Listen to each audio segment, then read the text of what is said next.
Well, firstly, happy Resurrection Sunday. He is risen, and he's promised he's coming back. So are you ready?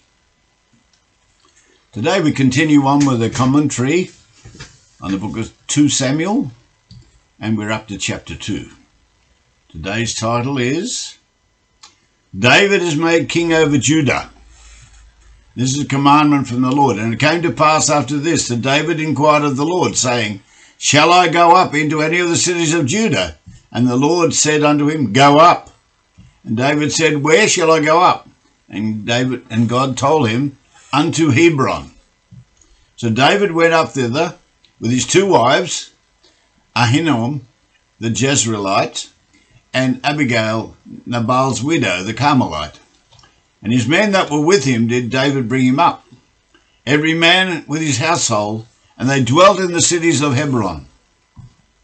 And the men of Judah came, and they anointed David king over the house of Judah. And they told David, saying, that the men of Jabesh Gilead were they that buried Saul. Then David asked the Lord, Shall I move back to Judah? And the Lord replied, Yes. And which cities shall I go to in Judah? And the Lord replied, Hebron. So David and his wives, Ahinoam from Jezreel, and Abigail at his Nabal's window from Carmel, and his men and all of their families moved into the Hebron valley. Then the leaders of Judah came to David and crowned him king over the Judean confederacy. And David sent messages unto the men of Jabesh Gilead, and said unto them, Blessed be you of the Lord, that you have showed kindness unto your Lord, even to Saul, and have buried him. And now the Lord show kindness and truth unto you, and I will also requite you this kindness, because you have done this thing. Therefore, conclusion, now let your hands be strengthened, and be you valiant, for your master Saul is dead. And also the house of Judah has anointed me king over them. Now when David heard that the men of Jabesh Gilead had buried Saul, he sent them this message, May the Lord God bless you for you being so loyal to your king, and giving him a decent burial. May the Lord be loyal to you in return, and reward you with many demonstrations of his love. And I too will be kind to you, because of what you have done. And now I ask you to be strong and loyal subjects, now that Saul is dead. Be like the leaders of the tribe of Judah, who have appointed me as their new king. But Abner, the son of Ner, captain of Saul's host, took Ishbosheth, the 4th son of Saul, and brought him over to Mahanaim, and made him king over Gilead, and over the Asherites, and over Jezreel, and over Ephraim, and over Benjamin, and over all Israel. Ishbosheth, Saul's son, was 40 years old when he began to reign over Israel, and he reigned for 2 years. But the house of Judah followed David.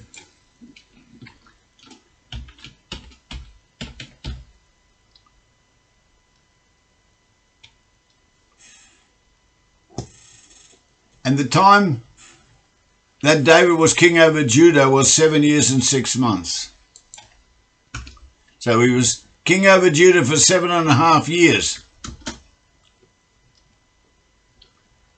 But Abner, Saul's commander-in-chief, had gone to Mahanaim to crown Saul's only remaining son, Ishbosheth, as king.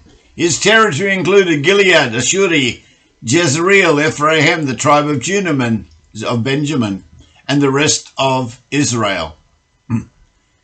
Ishbosheth was 40 years old at the time he became king, and he reigned in Mahanaim for 2 years.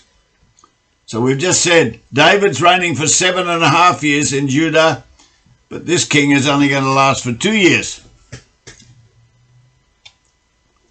So we wonder who the king is going to be to replace him before David becomes king over the whole of Israel. And Abner the son of Ner and the servants of Ishbosheth the son of Saul went out from Manaim to Gibeon. And Joab the son of Zeruiah and the servants of David went out and met together by the pool of Gibeon, and they sat down, one group on one side of the pool and the other group on the other side of the pool. And they looked at each other.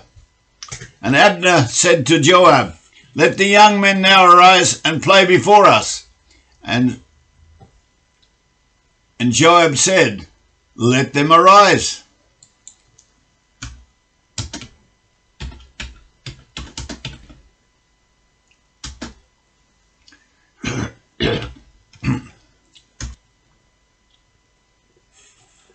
And they arose and went over by number, 12 of Benjamin, which pertained to Ishbosheth, the son of Saul, and 12 of the servants of David. So you're going to have an even match of 12 people from each opposing team.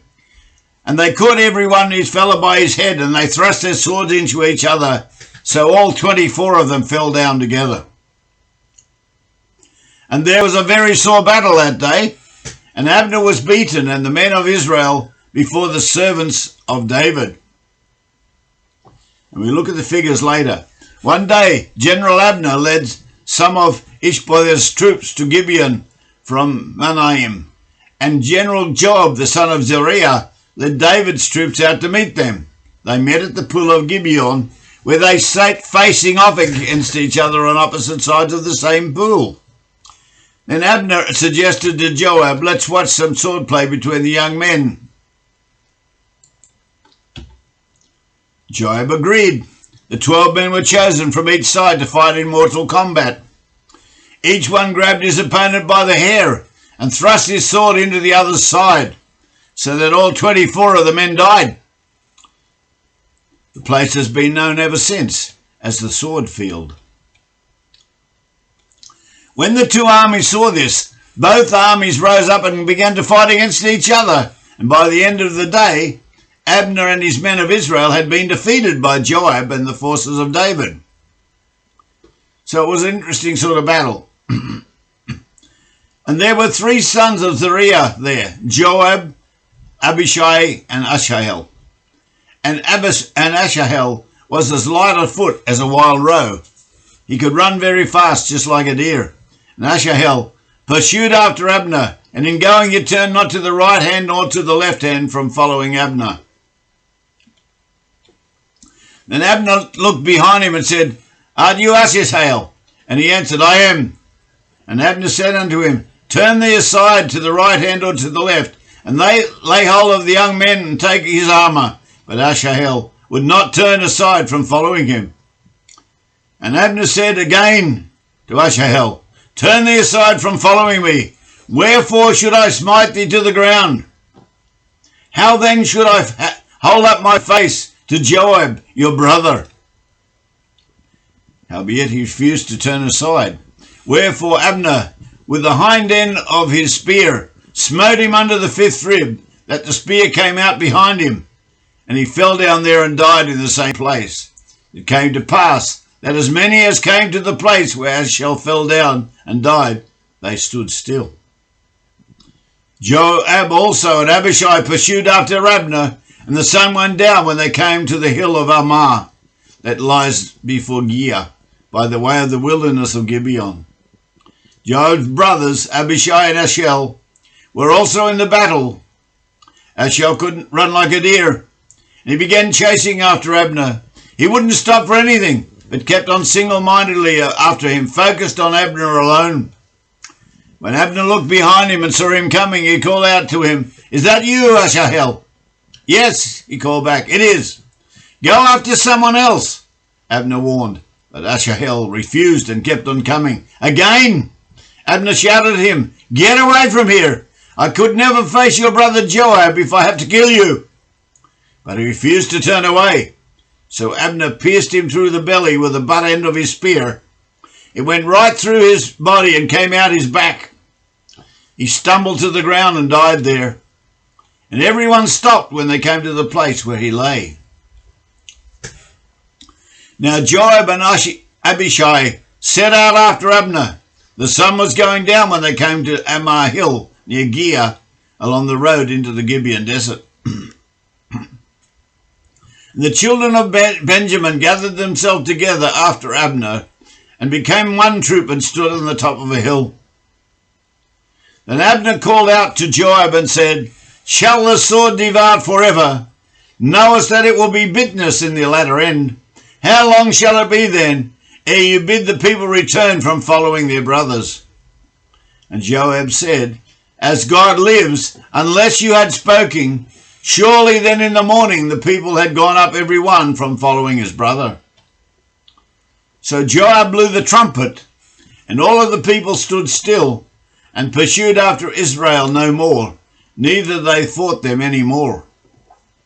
And Abner and his men walked all night through the plain, and passed over the Jordan, and went through all Bithron, and came unto Mahanaim. And Joab returned from following Abner, and when he had gathered all of the people together, there lacked of David 17 men and Asahel. But the servants of David had smitten of Benjamin and of Abner's men 360 men. Abner's troops from the tribe of Benjamin regrouped there on the top of the hill, and Abner shouted down to Joab, "Must our swords continue to kill each other forever? How long will it be before you call off your people from chasing after your brothers?" Joab shouted back, "I swear by God that even if you hadn't spoken, we would have all gone home tomorrow morning." Then Joab blew his trumpet, and the men stopped chasing after the men of Israel immediately. That night, Abner and his men retreated across the Jordan Valley, crossed the river Jordan, and travelled all the next morning until they arrived at Mahanaim. Joab and his men who were with him returned home too, and when he counted his casualties, he learnt that only 19 men were missing in addition to Asahel, making a total of 20 men, but 360 of Abner's men, all from the tribe of from the tribe of Benjamin, were dead. So we had 20 against 360, a reasonably decisive battle. Verse 32, and they took up Ahasuerus and buried him in the sepulchre of his father, which was in Bethlehem. And Joab and his men went all night, and they came to Hebron at daybreak the following morning.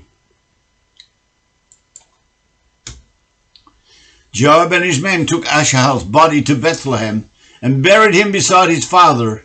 Then they travelled all night and reached Hebron at daybreak. So ends chapter 2.